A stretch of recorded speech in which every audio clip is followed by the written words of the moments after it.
Hello mga ka-Isip Math! It's me again, Teacher ko, and welcome to Isip Math Tutorial. And for today's video, pag-uusapan po natin yung Grade 8 Mathematics Quarter 4, Week 3.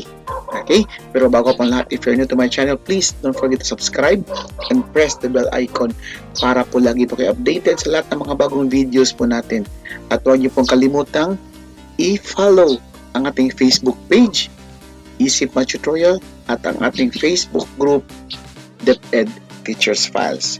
Okay, at ang topic natin ngayon, Proving Triangle Inequalities. And once again, this is for Grade 8 Mathematics Quarter 4, Week number 3. At ang ating learning competency, proves theorems, inequalities in a triangle. And our objectives at the end of the lesson, you are expected to, or the student are expected to, use theorem on exterior angle inequality to prove statements involving triangle inequalities. Prove triangle inequalities using triangle inequality theorems for one triangle, and apply Hinge theorem in proving triangle inequalities in two triangles. Now, let's proceed with our lesson number 1. Lesson number 1, proving exterior angle inequality theorem. So, nung nakaraang topic po natin, napag-usapan po natin doon yung exterior angle, di ba? The measurement of our exterior angle is the sum of the two remote interior angles. So we have here the figure. Base po sa ating figure, angle N is our exterior angle. So ang kanyang measurement is equal to the sum of the two remote interior angles. So saan po dito ang ating remote interior angles? This one, angle L and angle M. So if we add angle L plus angle M, the result is the measurement of angle N. Okay, so exterior angle inequality theorem. The measure of an exterior angle of a triangle is greater than the measure of either of the remote interior angles. So, ibig sabihin nito, if this is our exterior angle, dapat mas greater po siya dito kay angle L, and our exterior angle is greater po siya dito kay angle M. So, either of the two remote interior angles. Okay. So, we have here the example since we're talking about exterior angle inequality theorem. Given triangle LMN, this one, with exterior angle LNP, this one, prove that angle LNP is greater than angle MLN. So, ibig sabihin, prove natin na this angle is greater than this angle. Okay, so to prove that, what we're going to do is this one. Let us prove that angle LNP is greater than angle MLN by constructing the following. Okay, so magiging ganito po yung figure natin. Okay, midpoint Q on LN. So ito po yung LN natin, side LN. Let's construct point Q, which is our midpoint, such that LQ, this one LQ, is congruent to NQ. Since Q is our endpoint, so LQ is congruent to NQ. Then MR through NQ such that MQ is congruent to RQ. So ibig sabihin nito, galing kay M, we'll construct a line na dadaan po kay Q and up to here, diba?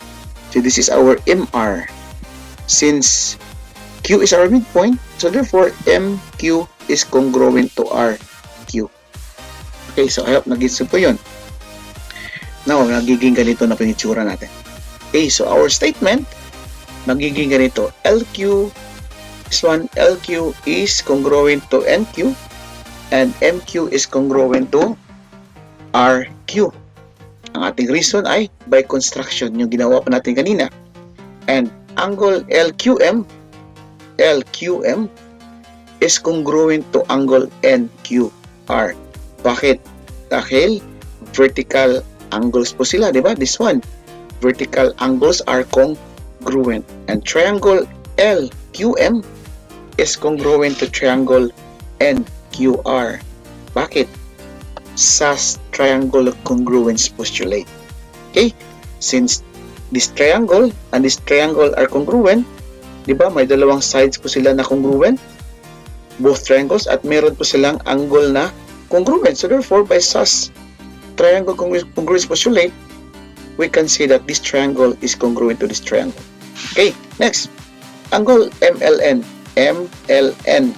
This one, MLN is congruent to triangle angle LNR. Okay, so corresponding parts of the congruent triangles are congruent. Since this triangle is congruent to this triangle, so therefore, this angle here is congruent to this angle. This is MLN and this is LNR. Okay, so next, statement number 5. Angle LNP, this is LNP, this one, okay, is congruent to angle LNR plus angle RNP. So, ibig sabihin nito, this angle LNP, congruent po siya kay LNR plus RNP. Diba? Totoo naman, diba? Angle addition postulate. If you add angle LNR plus angle RNP, the result is congruent to angle LNP. Okay. So that is the angle addition postulate. Next, statement number 6. Angle LNP is greater than angle LNR. Saan si LNP? LNP. This one is greater than LNR. Totoo naman, di ba? If you can see it here, this angle is greater than this angle. Okay. So therefore, you know, that is the property of inequality. Therefore, statement number 7, LNP is greater than MLN. Diba? Si MLN is congruent to LNR. So since congruency MLN kay LNR, so therefore this LNP, angle LNP is greater than MLN. Kasi this is our exterior angle and this angle is our remote angle and this angle is also our remote angle, diba? Sabi doon sa ating definition na ang ating exterior angle ay greater po siya sa either of the two remote interior angles. So therefore, na-prove na po natin by substitution property of equality, na-prove na po natin na si LNP is greater than MLN. Okay, so I hope nag-gets po yung ibig natin sabihin. Okay, so lesson number 2. This is still proving triangle inequality theorem. So triangle inequality theorem number 1, we have side angle inequality. If one side of triangle is longer than the second side, then the angle opposite to the first side is larger than the angle opposite to the second side. Okay, so for example, we have this one. We have triangle LMN. Diba? So, gawin natin tong ganito.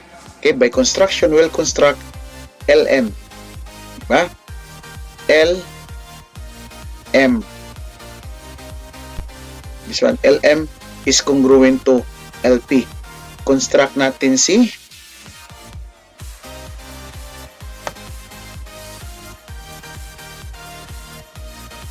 okay, so naging ganito. From M to here, this one, P. Okay? MP. We'll construct MP. Okay? MP. And nagiging LM is congruent to LP by construction, di ba?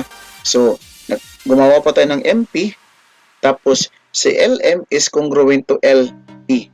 Okay, by construction. Nakita po natin yan sa pag-construct natin kay MP. And then, triangle LMP is now an isosceles triangle. Bakit isosceles? Di ba, two sides are congruent. This one, LM and LP. So, that is the definition of isosceles triangle. And then, angle LMP is congruent to angle LPM. Yes, because base angles po sila ng ating isosceles triangles. Diba? Kapag meron tayong isosceles triangles, ang ating base angles ay congruent. Then, angle LMN, this one, LMN, is congruent to this one. If you add LMP plus PMN, if you add that these two triangles is congruent or equal to LMN. Okay, so that is angle addition postulate. And then LMN is greater than LMP. Yes, of course, greater po siya. Ito po sa LMP, di ba? Malait lang po siya. Sa LMN ay itong bigger angle. Okay, that is property of inequality. Then, angle LMN is greater than LPM. Since si LMP is, this one is equal to this one, so therefore, LMN is greater kay LPM. This is substitution property. And then, the measurement of LMP plus the measurement of MPN is equal to 180 degrees. That is linear pair postulate, diba? LMN, this one, and this one. Okay, so 180 degrees po siya. Then, angle MPN plus angle N, this one, MPN plus angle N, this one. So, ibig sabihin, this angle plus this angle, and PMN, this angle here, which is angle M, that is PMN, is equal to 180 degrees. Okay? Diba? The sum of interior angles natin triangle is equal to 180 degrees. Okay. So, nagiging ganito. Statement number 9, LMP plus MPN is equal to MPN plus N plus MPN. So, LMP plus MPN is equal to angle N plus angle P plus angle M. Diba? Kasi LMN, diba? LPM plus MPN, diba 180 degrees? So therefore, equal din siya kay angle N plus angle PMN, this one, at saka angle MPN. Okay. So this is substitution transitive property. So, statement number 10, angle LPM is equal to angle N plus angle MPN. Saan si LPM? LPM is equal to angle N plus angle PMN. So, angle N plus angle M is equal to this one. That is subtraction property. Okay. So, next statement, angle LPM is greater than angle N. This one. Property of inequality. And then the last statement, which is angle LMN is greater than angle N. Okay, alam naman po natin, di ba? Transitive property. This one, LMN is greater than angle N. So I hope nag-gets po yung, I hope naka-follow po kayo sa ating discussion. Okay, so let's go with our lesson number 3, proving Hinge theorem. So I have here an example. Okay, given triangle CAN and triangle LYT. Okay, so given po dito na si CA, this one, CA is congruent to LY. Okay, so this is not a drawn to scale ha. Baka magtataka po, but congruent si CA at si LY, di ba? So this is not drawn to scale. Okay, then EN, this one, is congruent to YT, this one. Okay, and angle A, saan si angle A? This one, angle A is greater than angle Y. So prove natin na si CN, this one, third side ng triangle na to ay greater doon sa third side, which is LT of this triangle. Okay, so let's prove. So construct side AW. So magiging ganito po yung ating itsura. Medyo complicated po ng konti, di ba? Saan si AW? AW is here. Ito po yung original po natin na figure. Ba? Okay. So, construct AW such that AW is congruent to AN. Saan sa AW? This one. AW. This one is congruent to AN. Saan sa AN? This one. Okay. Congruent po sila sa AW at saka sa AN. And also congruent to YT. Okay. YT. So, this side, AW and AN, are congruent and also congruent to YT. And then AW, this one, AW is between AC, this one, and AN. Okay, nasa po sa AW, kay AC at saka kay AN.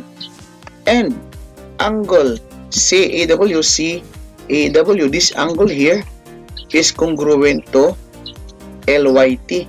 Diba? This is our LYT. Okay, congruent. LYT. And this one, LYT. So, this angle here. So, consequently, triangle CAW is congruent to triangle LYT by SAS triangle congruence postulate. By SAS, side, angle, side. So, CW is congruent to LT. Saan si CW? Because CW is congruent to LT because corresponding parts of congruent triangles are congruent. Then, next, construct the bisector AH and angle NAW such that H is on CN. We have here AH. AH. Okay, AH. Okay. Then, AH of angle NAW. This is our NAW. So, this one is our AH. And H is on CN. So, on CN. Nandyan po si H kay side CN. Consequently, triangle NAH, which is N. So, NAH is congruent to triangle WEH. Is of course, by SAS triangle. Congruence postulate. So, side AH is congruent to side AH. This one. AH is congruent to side AH by reflexive property of inequality. Reflexive property of equality, and AW is congruent to AN from construction number 1 yung kanina. So, therefore, WH is congruent to HN because corresponding parts of congruent triangles are congruent. Saan si WH? WH, this one, is congruent to HN. Okay, corresponding parts of congruent triangles are congruent. Okay, so therefore, nagiging ganito na pa yung ating statement. We have CN is congruent to CH plus HN. CH plus HN is congruent to CN. Segment addition postulate. And then CN is equal to, this one, CN is equal to CH plus WH. This one, substitution property of equality. Then, in triangle CHW, CH plus WH is greater than CW. Saan si CH? CH plus WH is greater than CW. Okay, triangle inequality theorem number 3. The sum of any two sides of triangles is greater than third side. So, look at your module. So, therefore, our statement number 4 is CN. So, CN is greater than CW. Substitution property of equality using statement number 2 in 3. Okay. Statement number 2 in 3. Ito po siya. Therefore, we can now prove that CN, so CN is greater than LT. Saan si LT? Ito po si LT. No? Substitution property of equality using statement in construction 1 and statement number 4. Okay, dahil po sa ating kinonstruct, nakuha po natin yung yung ibig po nating sabihin. Okay, so na-prove na po natin na CN is greater than LT. Okay, so meron pa tayong kasabihan na learning is a never-ending process. Mag-aral lang mabuti para ang buhay ay bumuti. Sana po nag-gets po yung ating lesson. Medyo complicated po siya, pero I hope na nakatulong po ako sa inyo. Once again, this is Teacher Koy of Isipan Tutorial. Thanks for watching and see you in my next video.